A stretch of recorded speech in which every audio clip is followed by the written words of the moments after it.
To solve this system of equations, the easiest way is probably to use elimination method. So if you remember, our goal again is to eliminate one of our variables, shrink it down to a 2 by 2, and then eliminate another variable. So let's just start off with which one looks like it's the easiest to eliminate. And they all look a little bit complicated, but if I look at the z's, because I have that single z here, it looks like I might be able to cancel that one out pretty easily. So let's go ahead and eliminate the z's first, and that should help us out. So I'll just go ahead and highlight that really quickly just so we can kind of see what we're eliminating. We're going to make sure we eliminate the z's. Right, so remember we have to first start off with two equations to choose. So I'll choose the first two. And if I want to eliminate my z's, I want to get opposites on my z's. So here I have a positive 3. So I'm going to go to multiply that top equation by minus 3 to make it an opposite.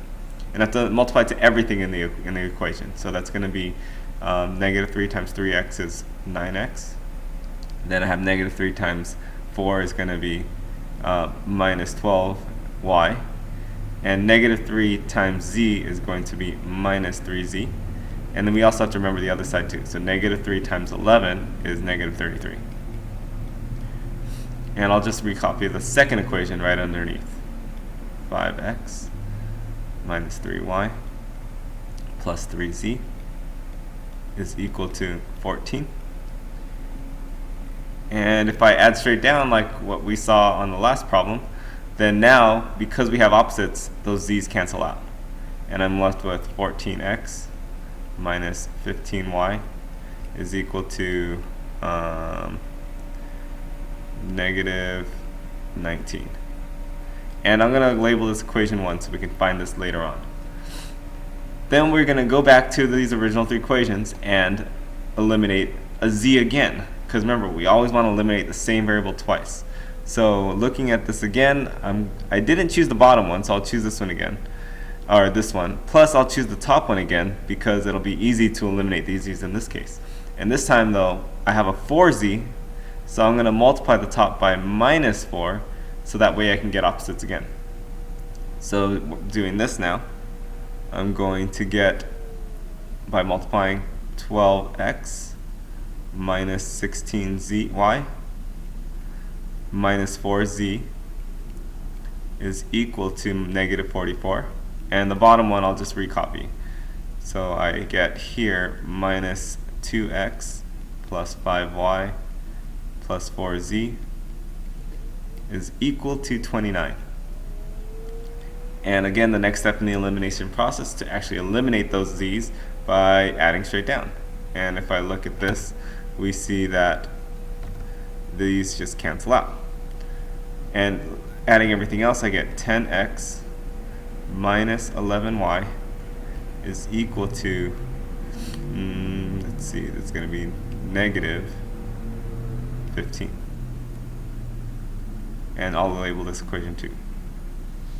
So now we look at our equation 1 and 2 and notice that we have two equations, two variables left, because now the z is gone in both of them. So I'm going to stack those up, and we're going to do the elimination method again. So stacking those up, I have 14x minus. Now to solve this remaining system with two variables and two equations, we have to eliminate one of the variables again. And it looks like it's going to be a little more difficult. We'll have a bit bigger numbers, but it'll still work. So I'm going to choose to eliminate my x's. And I can see that if I want opposites, see, I can multiply 14 times 5 to get to 70.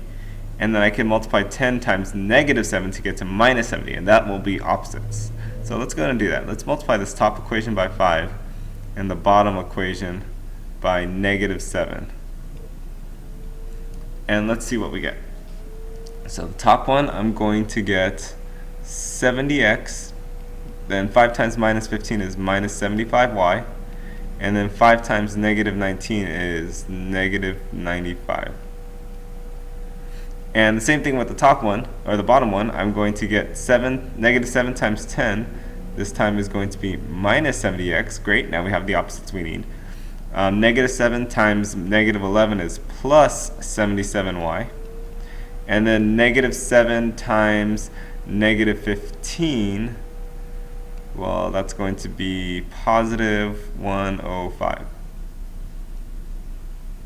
And so let's solve this out. What happens to my x's? Well, they eliminate like we wanted. Here I'm left with negative 2y is equal to, sorry, not negative 2, positive 2y is equal to 10. And so I get, when I divide by 2, I get y is equal to 5. And now we have one of our solutions.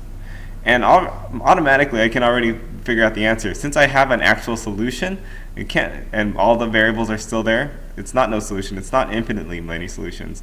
And looking at this, I can see that the only one that has a value of y equals 5 is C. So that's already my answer. But just so you can remember, just in case on the actual test you have to substitute it in, we can find the other variables in this solution by just substituting. So I can choose either equation 1 or equation 2 to sub in y, and we can find x. So let's do that next. So now subbing this in, I'm going to choose equation 2, and what do I get? I'm going to get 10 times x minus 11 times y, which we found was 5, is equal to negative 15. So I get 10 times x minus 55 is equal to negative 15. And if I add 55 to both sides, I'm going to get 10x equals 40.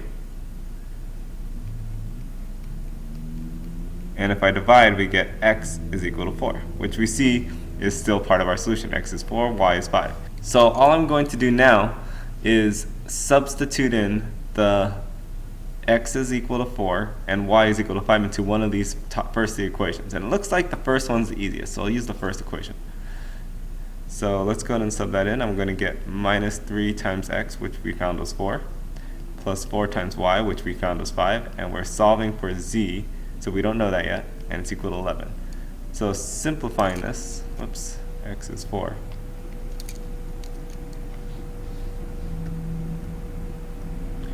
Now simplifying this, we're going to get negative 12 plus 20 plus z is equal to 11.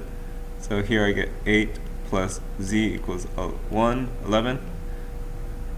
And if I subtract 8 on both sides, then we get z is equal to 3, which is our original solution again of C.